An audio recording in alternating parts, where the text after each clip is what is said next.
함께 말씀 보도록 하겠습니다. 오늘 함께 나누실 하나님의 말씀은 이사야 43장 7절의 말씀입니다. 우리가 한 목소리로 다 함께 이사야 43장 7절 읽겠습니다. 내 이름으로 불려지는 모든 자, 곧 내가 내 영광을 위하여 창조한 자를 오게 하라. 그를 내가 지었고 그를 내가 만들었느니라. 아멘. 여러분 지난주 말씀 기억하실 수 있길 바랍니다. 지난주에는 교회란 무엇인가에 대해서 말씀을 나눴고, 자, 6주 동안 우리가 세우기를 원하고 우리가 섬기기를 원하는 교회에 대해서 말씀을 나눈다고 말씀드렸습니다. 지금 6주 동안 나눌 이 말씀은 이제 교재로 정리해서 저희 교회에 새로 앞으로 등록하고 하면 성도들이 함께 공부하실 내용들입니다. 그래서 여러분들은 설교로 말씀을 듣고 이제 우리 이후에 오시는 분들은 이제 교재로 말씀을 함께 나누게 될 겁니다.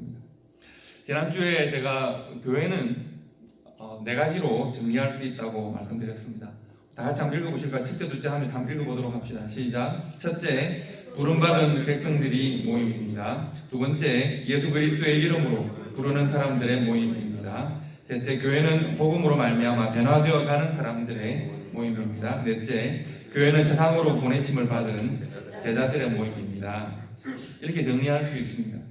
그런데 오늘 본문 말씀을 보시면 이제 부름을 받고 예수 그리스도를 부르고 변화되어진 그 변화로 세상으로 나아가는 것이 교회입니다. 그런데 이제 오늘 말씀을 보시면 교회라고 하는 것이 어떻게 시작되는지 하는 새로운 개념을 설명합니다. 오늘 7절 말씀을 보시면 어떤 개념이 등장하느냐 하면 내 이름으로 일컬어지는 Everyone that is called by my name 이라고 했습니다. 내 이름으로 불려지는 사람들이 있다는 겁니다. 여러분, 하나님의 이름으로 불려진다, 내 이름으로 일컬어진다는 말은 무슨 말이겠습니까? 여러분, 나의 이름으로 일컬어진다, 누군가가 내 이름으로 일컬어진다는 말은 어떻게 설명하시겠습니까? 그것은 누가 그러면 하나님으로 말미암아 일컬어지는 삶을 사는가? 즉 어떤 사람이 그가 누구인가, 어떤 사람인가라고 물었을 때 하나님과의 관계 속에서 그 사람의 삶이 설명되는 것을 말합니다. 그러니까 이영도라는 사람은 누군가라고 했을 때 그 사람은 뭐 키가 얼마고 그 사람은 어떻게 생겼고 우리가 설명할 수 있잖아요. 그런데 성도란, 교회란 어떤 사람들인가? 하나님과의 관계 속에서 설명되어지는 사람들이라는 거예요. 잘 기억하세요. 이 말을 잘 기억하십시오. 하나님과의 관계 속에서 설명되는 사람들입니다. 여러분과 저는 하나님과의 관계 속에서 설명되는 사람들입니다. 우리는 하나님의 자녀들이고 하나님 나라의 백성들입니다. 우리에게 있어서 가장 큰 정체성은 바로 여기에 있습니다. 하나님으로부터 부름을 받아서 구원을 받아서 하나님의 자녀요 백성으로 살아간다는 것입니다. 하나님은 남유다와 북이스라엘이 우상 숭배로 말미암아 죄악으로 말미암아 멸망해 가던 시대에, 다른 말로 하면 그들이 우리는 하나님과 관계가 없어, 우리는 우리 욕망대로 살 거야, 우리는 우리를 좀 부자로 만들어주고 우리를 즐겁게 살게 해주고 우리를 강하게 해주는 우상을 섬길 거야, 하나님과 우리는 관계가 없다고 주장하는 그때에 하나님께서 이사야를 통하여 말씀하십니다. 내가 나의 백성들을 부를 텐데, 내가 교회를 부를 텐데 그 사람들은 나의 이름으로 일컬어지고 나와의 관계 속에서 그들이 설명되어지는 그런 사람들을 내가 불러 모을 것이다. 그런 사람들이 하나님 앞으로 모였을 때 그런 사람들을 뭐라고 부를까요? 교회라고 부른다는 겁니다. 하나님의 이름으로 설명되어지는 삶을 가지고 있는 사람들이 바로 교회입니다. 자, 여러분 어떻습니까? 우리 자신들을 한번 생각해 보실까요? 나는, 사람들이 나를 어떻게 설명할까요? 나는 어떻게 나를 다른 사람들에게 설명할 수 있을까요? 즉 우리 개인의 삶과 이 초대교회를 하나님과의 관계 속에서 설명할 수 있을까요? 설명해야 하지 않겠습니까? 저는 이민교회를 이제 한 30년 가까이 섬기다 보니까 많은 이민교회들이 어떻게 시작되고 어떻게 그 교회가 진행되고 어떻게 그 교회가 현존하고 있는가 라고 하는 이야기를 물었을 때 그 교회는 이렇게, 그 교회는 이렇게 현재 하나님을 섬기고, 그 교회는 하나님께서 이렇게 부르셨고, 그 교회는 하나님의 역사심이 있어서 이렇게 설명되는 교회는 좋겠습니다. 그러나 여러분 아시듯이 민주주의에 있는 많은 교회들이 하나님의 이름으로 하나님과의 관계 속에 설명되어지기보다는 다른 수많은 사건들과 사연들로 설명되어지는 경우가 너무 많지 않습니까? 우리의 인생도 마찬가지 아닙니까? 내가 하나님과의 관계 속에서 하나님이 나를 어떻게 부르셔서 어떻게 은혜를 베풀어 주시고 어떻게 나를 인도하십니다. 이것으로 우리를 가장 먼저 설명할 수 있으면 좋겠는데, 내 인생이 참 고난이 많았습니다. 나는 이런 사람 만나서 이런 일을 해서 저러하고, 하나님은 어디에 갔을까요? 교회도 마찬가지고 성도도 마찬가지인데, 하나님의 이름을 일컬어진다는 말은 무슨 말이라고요? 하나님과의 관계 속에서 나를 설명하고 우리 가정을 또 교회를 설명할 수 있는, 바로 그것이 하나님이 부르신 사람들, 하나님의 교회입니다. 하나님의 이름으로 일컬어지고 하나님의 이름으로 부름을 받는다는 것은 하나님께서 자신의 목적, 즉 자신의 영광을 위하여 창조한 그 목적을 이루어 간다는 것을 말합니다. 하나님께서 이사야를 통하여 말씀하신, 오늘 본문을 통하여 말씀하신 것 마음에 잘 담으실 수 있기를 바랍니다. 하나님의 이름으로 일컫는 자, 곧 하나님께서 하나님의 영광을 위하여 창조하셨다는 겁니다. 그러므로 성도와 교회의 인생의 목적이 결정됩니다. 성도와 교회의 삶의 목적은 무엇입니까? 하나님의 영광입니다. 소여러분도 일본 여러분 잘 아실 겁니다. 일본에서 우리가 고백하는 것은, 사람의 제일 되는 목적은 무엇입니까? 하나님께 영광을 돌리고 또 우리가 하나님을, 우리의 마음의 진심으로 하나님을 기뻐하고 즐거워하는 것입니다. 하나님께는 영광을 돌리고 하나님께 영광을 돌리는 그것을 내가 기뻐하는 것, 이것이 인생의 제일 되는 목적이라고 했습니다. 교회와 성도의 존재의 목적은 우리가 하나님으로부터 부르심을 받고 하나님의 이름으로 불려지는, 일컬어지는 사람과 교회가 된 이유는 뭐라고요? 하나님의 영광에 있다. 기억하시기 바랍니다. 우리 하나님의 영광을 위해서 때로는 나의 욕심이나 나의 기쁨이나 나의 영광도, 내가 영광스러워지는 것도 내가 내려놓을 수 있어야 합니다. 자, 그렇다면 우리가 하나님의 영광을 위해서 교회가 해야 되는 가장 중요한 일은 과연 뭘까? 그것이 예배입니다. 이사야 43장의 7절 말씀으로 읽었었고요. 21절에 보시면 이렇게 되어 있습니다. 우리 다 같이 한번 21절 말씀 읽겠습니다. 이 백성은 내가 나를 위하여 지었나니 나의 찬송을 부르게 하려 함이니라. 우리가 아까 7절 말씀에는 뭐라고 그랬습니까? 10절 말씀에서는 하나님께서 우리를 지으셨는데 내가 나의 영광을 위하여 창조하였다라고 했습니다. 그리고 21절 말씀에서는 이 백성은 내가 지었는데 나로 하여금 그들이 나의 찬송을 부르게 하려 함이라고 했습니다. 여기서 찬송은 예배라는 말로 바꿔도 뜻이 다 같이 통한다고 볼 수 있습니다. 하나님 우리를 지으시되 또 교회를 세우시되 하나님의 영광을 위하여 교회를 세우시고 하나님의 영광을 위하여서 우리로 하여금 찬송하게 하시고 예배하게 하신다는 겁니다. 즉 하나님의 영광을 위하여 우리가 해야 될 가장 중요한 일은 하나님을 예배하는 일입니다. 문제는 나는 하고 있는데? 라고 생각할 수 있는 거죠. 난 주일마다 예배하지, 내가 가정에서도 예배하지 라고 생각할 수 있습니다.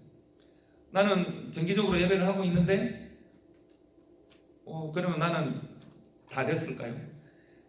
우리가 할 일을 다 한 것일까요? 예수님께서 이렇게 대답하십니다. 나는 지금 예배를 하고 있는데 그럼 나는 괜찮습니까? 라고 묻는 우리들에게 예수님께서 요한복음에서 이렇게 대답하십니다. 하나님 아버지께 참되게 예배하는 자들은 영과 진리로 예배할 때가 오나니 곧 이때라. 아버지께서는 자기에게 이렇게 예배하는 자들을 찾으시느니라. 하나님은 영이시니 예배하는 자가 영과 진리로 예배할지니라. 이사야의 말씀, 이 백성은 내가 나를 위하여 지었나니 나의 찬송을 부르게 함이니라는 말씀과 하나님은 영이시니 예배하는 자가 신령과 진정으로 예배할지니라, 영과 진리로 예배할지니라 라는 말씀은 서로 통하는 말씀, 같은 말씀입니다. 이 요한복음 4장 23절, 24절 말씀은 좀 우리가 깊이 고민해야 될 중요한 예배에 대한 정보를 제공하고 있습니다. 24절 말씀 보십시오. 하나님은 영이시니 예배하는 자가 영과 진리로 예배해야 된다고 했습니다. 좀 이상하지 않습니까? 오랫동안 성경을 읽어오셨을 테니까요. 이 번역이 되기 전에는 이 부분을 어떻게 해석했냐면 신령과 진정이라고 해석했습니다. 근데 지금 뭐라고 되어 있습니까? 영과 진리라고 되어 있죠. 조금 생각을 해볼 필요가 있습니다. 첫째, 제가 네 가지로 이 말씀을 생각할 텐데요. 첫째, 우리가 가장 중요한 것은 우리가 하나님을 영과 진리로 예배해야 되는 이유가 뭐라고 되어 있습니까? 하나님은 무엇이기 때문에? 영이시기 때문에. 예수님께서 하나님은 영이신이라고 하는 말은 참 많은 것을 의미하고 있습니다. 이것은 정말 풍성하고 많은 의미가 있습니다. 왜 예수님께서 제자들에게 하나님이 영이시다라고 하는 것을 강조하셨을까요? 제자들이 하나님이 영이신 것을 몰랐을까요? 그들은 하나님이 영이시다라고 하는 말을 알고 있었지만 현실적으로 유대인들의 당시의 삶이 너무 힘들고 고통스럽다 보니까 당시 유대인들이 하나님을 이해하되 하나님을 영으로 우리의 인생의 모든 문제와 우주의 운행과 이 모든 것을 초월하신 하나님으로 생각하기보다는 당시 유대인들은 그들의 현실적인 필요와 욕구를 해결해 주시는 분으로 하나님을 자꾸 만나려고 했습니다. 하나님의 생각보다 그러다 보니까 내 필요나 내 욕구가 더 앞섰습니다. 현실적인 욕망이 더 앞섭니다. 하나님은 영이시니라고 하는 생각을 알고는 있지만 그것을 그들의 믿음으로 잘 받지 않았기 때문에 내 필요나 내 욕구가 늘 앞섰다는 것입니다. 그러다 보니까 하나님의 뜻으로 하나님께서 메시아를 보내시고 창조주이자 구원자이신 내가 나의 아들을 보내어서 너희를 구원하겠다고 해도 당시 유대인들은 그들의 필요와 욕망 때문에 그 메시아를 거절합니다. 하나님은 영이신이라고 하는 말은 하나님은 우리의 모든 것을 초월하고 넘어서신다는 뜻입니다. 하나님의 영이시라는 말은 하나님은 우리의 예배의 대상이라는 뜻입니다. 이 땅의 소원을 이루기 위해 하나님이 필요한 것이 아니라 하나님은 영이시니 그러므로 내 소원을 이루어주는 분이시다가 아니라 하나님은 영이시기 때문에 육에 속한 우리가 하나님의 뜻을 따라 살아가야 된다는 것을 말하는 겁니다. 하나님은 영이신데 내 소원을 이루어주세요. 내 필요를 채워주세요. 내 욕구를 만족시켜주세요. 영이신 하나님을 이 땅으로 끌어내리는 일들을 나도 모르는 사이 기도를 통해 하고 있습니다. 하나님은 영이시니 그러므로 우리가 하나님의 뜻을 따라 하나님의 인도하심을 따라 이 땅을 넘어서고 초월할 수 있는 믿음으로 살아가는 길을 따라가야 한다는 것이 예수님께서 지금 하나님은 영이신이라고 하는 말에 담긴 의미라고 보시면 됩니다. 그래서 우리가 영이신 하나님의 뜻, 영이신 하나님의 생각을 따라가기 위해서 우리가 하나님을 예배하고 하나님께 영광을 돌리는 것입니다. 하나님의 생각에 영광이 있는 줄로 알아서 내 욕심과 내 뜻과 내 필요에 하나님의 영광이 있는 것이 아니라 하나님의 뜻이 이루어지는 그것이 하나님의 영광이 되고 내 삶의 가장 지극한 영광인 줄로 알아서 내가 하나님의 뜻에 순종하는 삶을 살아야 한다 라고 하는 것의 가장 기본적인 전제가 하나님은 영이시니라고 하는 말입니다. 자, 그럼 하나님은 영이시기 때문에 우리는 영으로 예배해야 합니다. 영으로 예배한다는 말은 무슨 뜻일까? 우리가 영으로 예배를 해야 한다. 무슨 뜻일까요? 로마서에 보시면 이것이 설명되고 있는데요. 로마서 8장 9절과 11절, 9절부터 11절 말씀을 제가 읽어드리겠습니다. 만일 너희 속에 하나님의 영이 거하시면 너희가 육신에 있지 아니하고 영에 있나니 누구든지 그리스도의 영이 없으면 그리스도의 사람이 아니라 또 그리스도께서 너희 안에 계시면 몸은 죄로 말미암아 죽은 것이나 영은 의로 말미암아 살아있는 것이니라. 예수를 죽은 자 가운데서 살리신 이의 영이 너희 안에 거하시면 그리스도 예수를 죽은 자 가운데서 살리신 이가 너희 안에 거하시는 그의 영으로 말미암아 너희 죽을 몸도 살리시리라. 이렇게 말씀했습니다. 말씀이 기니까 요약하면 그렇습니다. 먼저 알아야 할 것은 하나님의 영이라는 표현이 나오죠. 그 다음에 그리스도의 영이라는 표현이 나옵니다. 영은 의로 말미암아 라고 하는 표현이 나옵니다. 예수를 죽은 자 가운데 살리신 이의 영이라는 표현이 나옵니다. 하나님의 영, 그리스도의 영, 그리고 예수를 죽은 자 가운데 살리신 영, 이런 영이라는 표현이 반복되어 나옵니다. 무슨 말일까요? 하나님의 영은 곧 예수 그리스도께서 보내신 영이고 우리가 하나님의 영, 예수 그리스도의 영을 우리가 한마디 말로 줄여서 뭐라고 말을 할까요? 성령이라고 말을 합니다. 우리는 그 영을 성령이라고 부릅니다. 즉 우리가 영으로 예배한다는 말, in spirit, 영으로 예배한다는 말은 성령의 인도하심을 받는 예배를 드린다는 뜻입니다. 성령이 우리를 인도하지 않으시면 우리가 육신으로 살다가 죽을 수밖에 없는데 성령의 인도하심을 받아서 우리는 하나님이 나의 아버지이심을 깨닫게 됩니다. 성령의 인도하심을 받아서 성령의 인도하심을 받지 않으면 아무리 공부를 하고 아무리 책을 읽고 연구를 해도 하나님이 나의 아버지로 믿겨지지가 않습니다.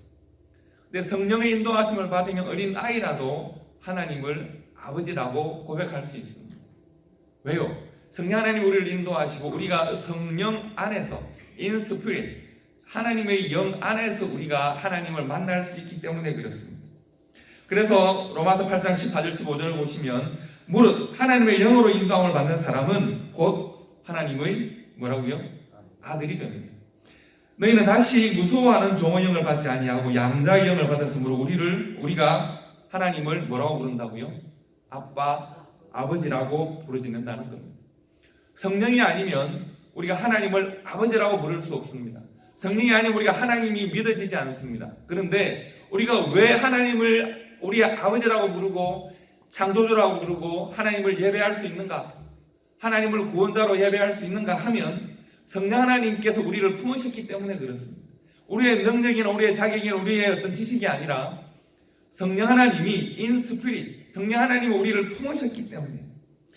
즉 예배라고 하는 것은 성령 하나님의 품으심을 받은, 성령의 인도하심을 받은 하나님의 자녀들이 하나님을 아빠, 아버지라고 부르는 그 현장이라고 말할 수 있습니다. 우리 하나님을 부를 때 하나님께서는 우리가 아버지라고 하면 너 누구야? 큰일 아닙니다.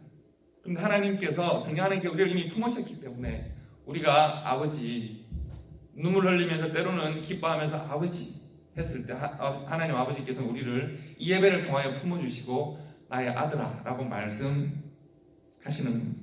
우리가 성령 안에 있지 않으면 하나님의 자녀가 아니면 우리가 하나님을 아버지라 부를 수 없으면 우리가 아무리 경건한 척해도 우리가 아무리 이웃을 많이 도와도 우리가 아무리 세상 모든 사람들이 인정하는 내가 바른 삶을 살고 많은 사람들을 구제하고 나의 삶을 불사르게 내어줄지라도 성령 하나님이 우리를 하나님의 자녀로 인정하지 않으시면 그것은 예배가 아닙니다.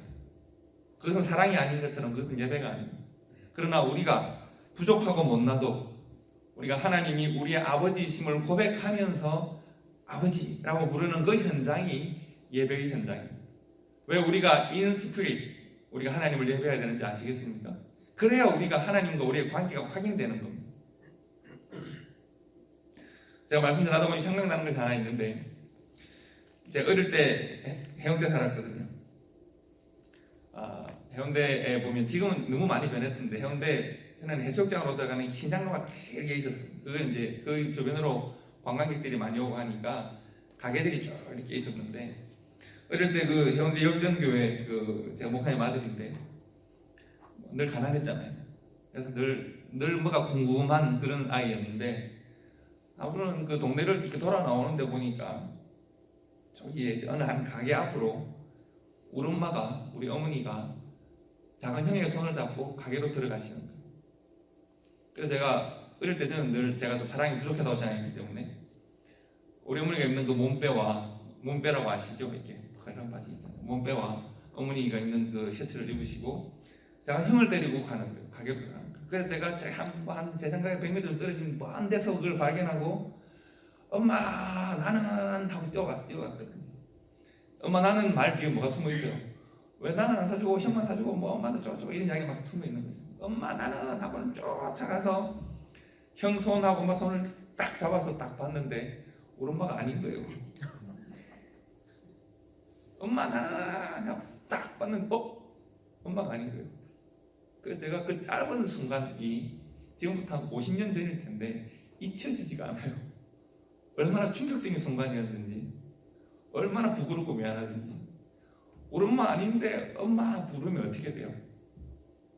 그리고 그 여자분, 그 아주머니가 저를 이렇게 보시는데 너 뭐냐? 이 표정으로 저를 보시잖아요. 근데 왜 어머니, 그 아주머니 생각 얼마나 기가 막히시겠어요? 왜 내가 갑자기 엄마 나는 하더니 손을 딱 자기 아들과 자기 자신 사이에 손을 딱. 그래서 제가 손을 놓고 뒤도 안 보라고 너무 부끄러워 도망을 쳤거든요. 도망을 쳤어요. 우리가 하나님 나는 하고 부르짖는 현장이 여기입니다.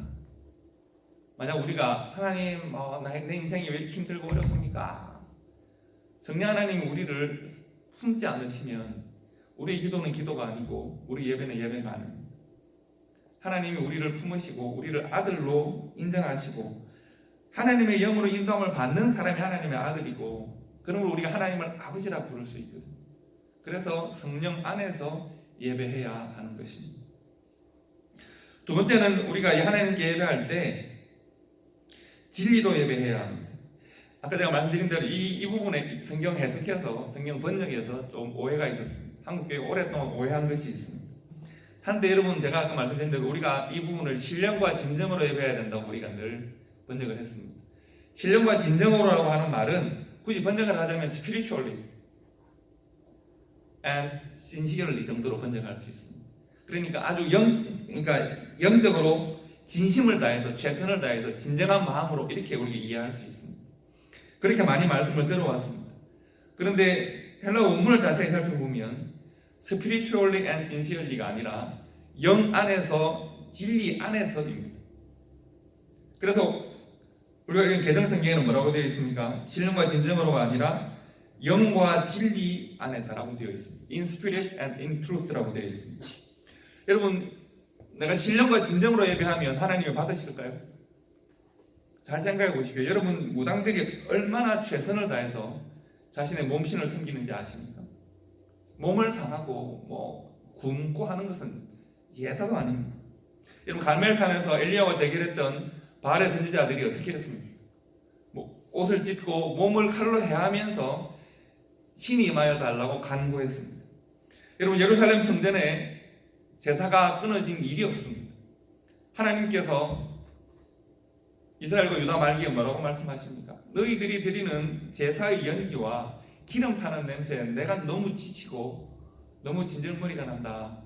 너희들은 in truth 하지 않고 월심만, 너희들의 소원을 불태워 월심만 계속 하고 있는 것이다 말씀을 합니다. 여러분, 예수님께서 못 박히던 그 시대 20년 전에도 예루살렘 성전에는 계속 제사가 계속되고 있었습니다. 무엇을 말하는 것입니까? 우리가 하나님께 예배하되 어디 안에서요? 진리 안에서. 누가 진리입니까? 예수님께서는 내가 곧 길이요 진리요 생명이라고 말씀하셨습니다. 진리 안에서 예배해야 됩니다. 우리는 예수 안에서 예배해야 합니다. 여러분, 그들이, 이스라엘 백성들이 혹은 무당들이나 또 어떤 사람들이, 우상을 섬기는 사람들이 예배가 없는 삶이었어가 아니라, 진정성이나 열심이 없는 삶이었어가 아니라 진리 안에 있지 않았기 때문에 그들은 하나님을 만나지 못한 것입니다. 진리 안에서 예배해야 합니다. 거짓된 욕망과 생각 가운데 예배하는 것이 아니라 진리 안에서 예배해야 합니다. 얼마나 더 열심히 있는가, 얼마나 진심인가, 얼마나 최선을 다하는가 보다 더 중요한 것은 내가 예수 그리스도 안에서 예배하는가, 참 진리 안에서 예배하고 있는가의 문제입니다. 하나님께서 보내신 영원하고 무궁한 진리는 오직 예수 그리스도입니다. 우리의 예배의 현장은 예수가 그리스도이심을 고백하는, 예수가 참된 진리이심을 고백하는 그 현장이어야 합니다. 하나님의 이름을 예배하는 성도와 교회는 예수 그리스도 안에서 예배해야 합니다. 여러분, 우리가 기도하면서 뭐라고 마지막에 기도합니까? 예수님 이름으로 기도합니다 하잖아요. We pray in Jesus' name.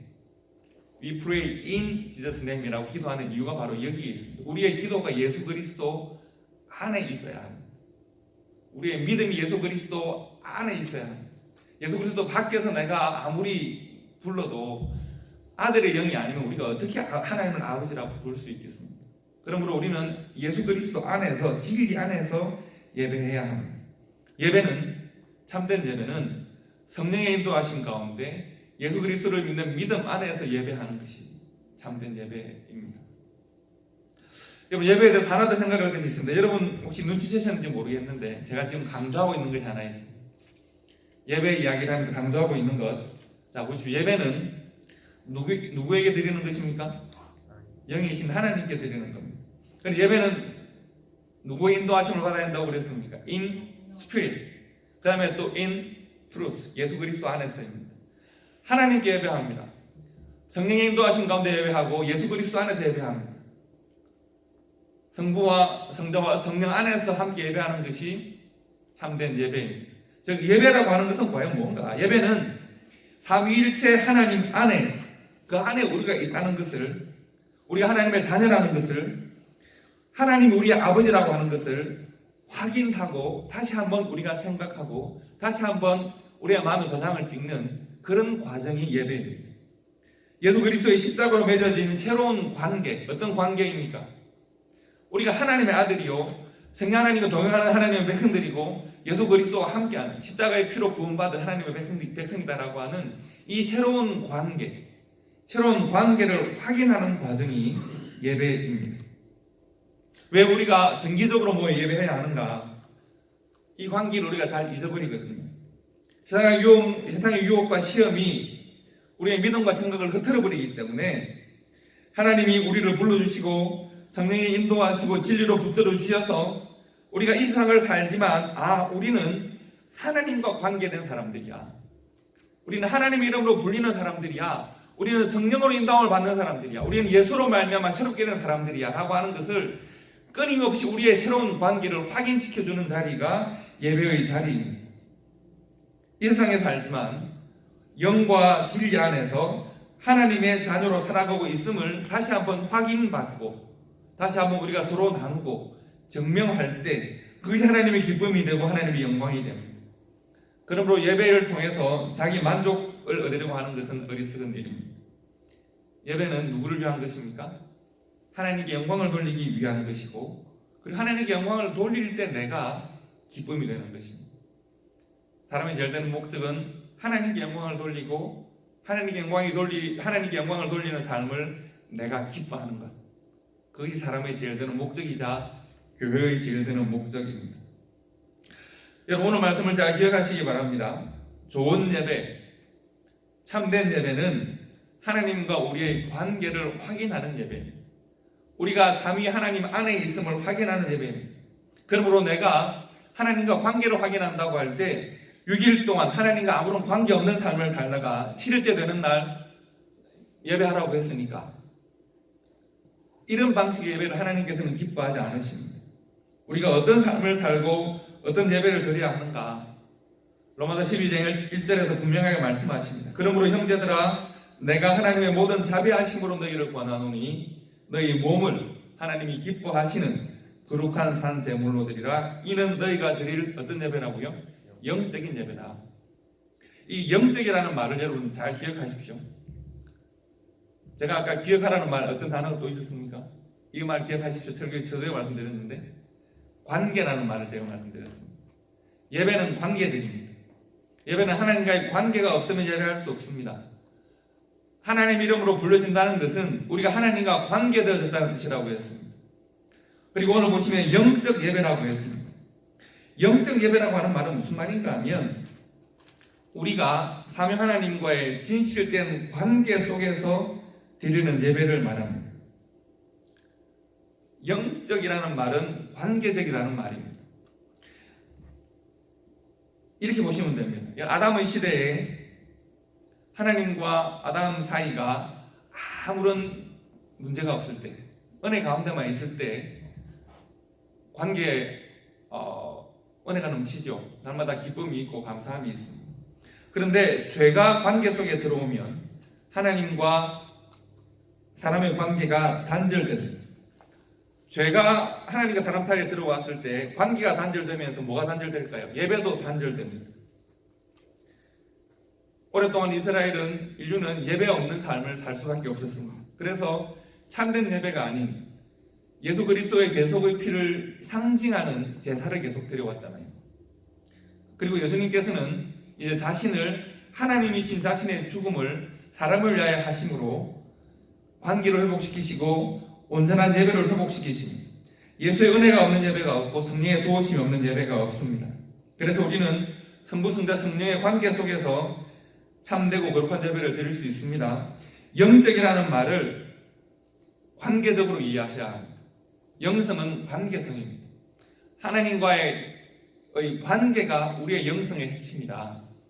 기억하시면 됩니다. 그러므로 우리가 하나님께 영적으로 예배한다는 말은 하나님과의 잘 관계가 풍성하고 은혜 가운데 있는 관계 속에 예배한다는 것입니다. 관계는 내가 평소 나의 삶에서 관계가 있어야지. 주일날만 관계가 있고 삶에서는 관계가 끊어지고 그것은 좋은 관계가 아니잖아요. 즉 내가 하나님께 좋은 예배를 드린다는 것은 나의 일상의 삶이 하나님과 잘 관계되어진 삶을 산다는 것을 말합니다. 하나님 안에서 삼위 하나님 안에서 예배를 잘 드리기 위해서는 삼위 하나님과 일상의 관계가 풍성하고 일상의 관계가 잘 맺혀져 있는 그런 삶을 살아야 합니다.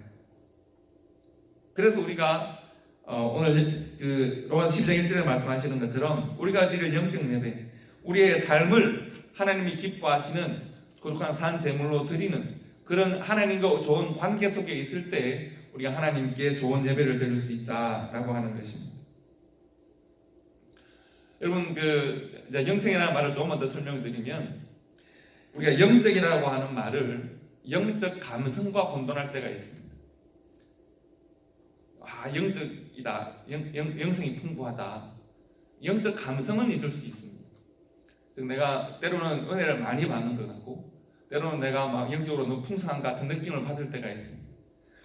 영적이라는 말은 하나님과 우리가 관계되어졌다는 말입니다. 하나님이 영이시고 하나님 우리를 생명을 불어넣어서 우리를 영으로 삼아 주셨습니다. 우리 안에 성령이 있습니다. 우리 안에 영이 있습니다. 하나님이 영이시고 우리가 영이기 때문에 우리가 영으로 만날 수 있습니다. 이때 우리가 이 하나님과 우리가 영으로 관계되어진 것을 영성이라고 합니다. 그리고 영성은 영적 감정을 느끼게 하거든요. 영적 감정과 영성은 구별되어져야 될 겁니다. 그런데 우리는 이 감성을 영성으로 생각하기가 쉽습니다. 감정은 자기 만족적이니까 내가 만족해야 영적이다 생각하기 쉽습니다. 그렇지 않습니다.